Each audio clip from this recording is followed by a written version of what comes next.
Assalamualaikum warahmatullahi wabarakatuh. Selamat pagi.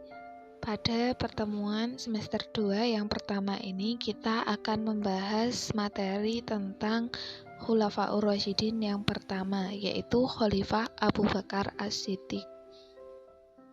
Sebelum kita membahas lebih jauh tentang Khalifah Abu Bakar As-Siddiq, mari kita mengenal dulu siapa sih Khalifah Abu Bakar As-Siddiq itu. Jadi, Khalifah Abu Bakar As-Siddiq sebelum masuk Islam bernama Abdul Ka'bah. Lalu setelah masuk Islam, beliau diberi nama Nabi Muhammad yaitu Abdullah.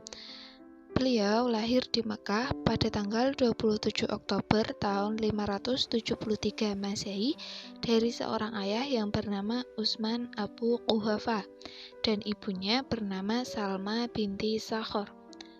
Lalu, Khalifah Abu Bakar ini kan terkenal dengan gelar As-Siddiq.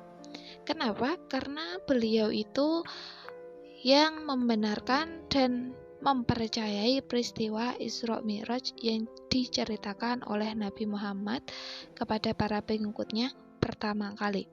Jadi, Abu Bakar ini adalah sahabat beliau dan beliau sangat mempercayai apapun yang dikatakan oleh Nabi Muhammad. Gitu. Lalu Khalifah Abu Bakar ini termasuk salah satu golongan As-Sabiqunal Awalun.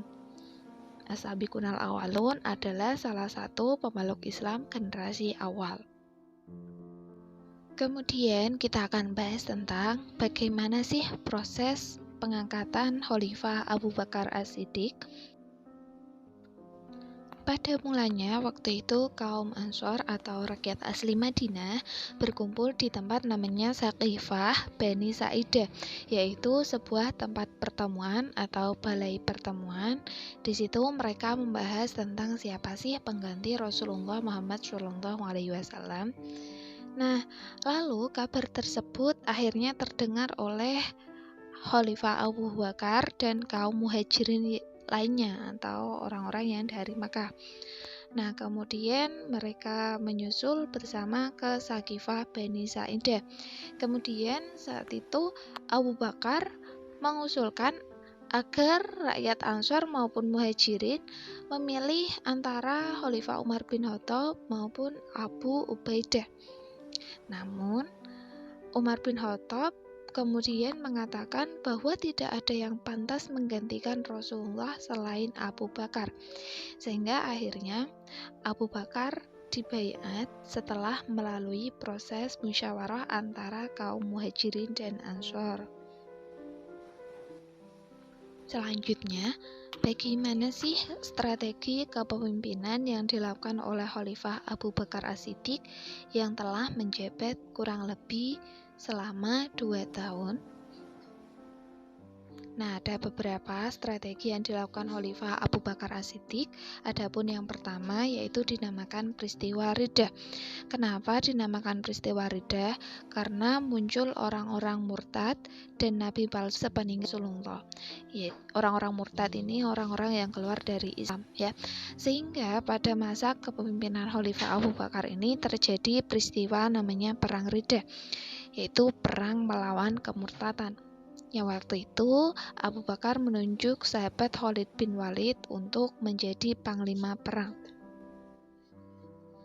Yang kedua yaitu kodifikasi Al-Quran.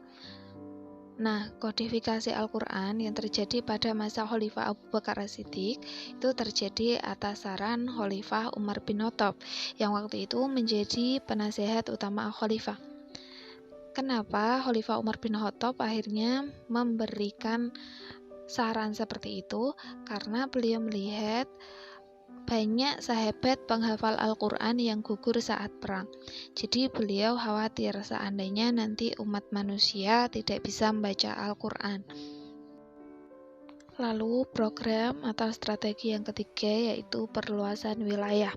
Jadi setelah Khalifah Abu Bakar menyelesaikan urusan perang dalam negeri atau permasalahan dalam negeri, kemudian Abu Bakar merealisasikan cita-cita Rasulullah untuk mengirim ekspedisi ke perbatasan Syria di bawah pimpinan Usama. Kemudian Khalifah Abu Bakar menugaskan 5 pasukan di bawah kepemimpinan para sahabat-sahabat. Ada beberapa, yaitu yang pertama Abu Ubaidah bin Jarrah, yaitu sahabat yang dijuluki Amin Hezi al-Ummah, yaitu orang terpercaya dari umat Islam. Beliau ini dikirimkan ke Hims dan Huma. Kemudian yang kedua ada sahabat Yazid bin Abu Sufyan. Beliau dikirim ke Damaskus. Yang ketiga ada sahabat Syurah bil Ibnu Hasanah, dikirim ke Yordania.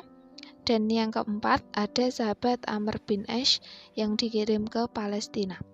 Dan yang terakhir ini ada sahabat Ikrimah bin Abu Jahal. Ini beliau ditugaskan untuk siap siaga untuk mendukung atau menyokong keempat divisi di atas apabila memerlukan bantuan. Setelah menyimak materi tersebut, kalian cermati dulu kuisnya ya.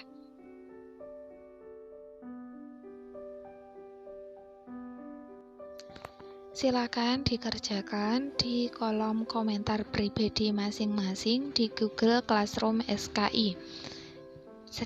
Demikian materi yang kita pelajari hari ini. Semoga bermanfaat dan mendapatkan berkah dari Allah Subhanahu wa Ta'ala. Sekian dari saya. Assalamualaikum warahmatullahi wabarakatuh.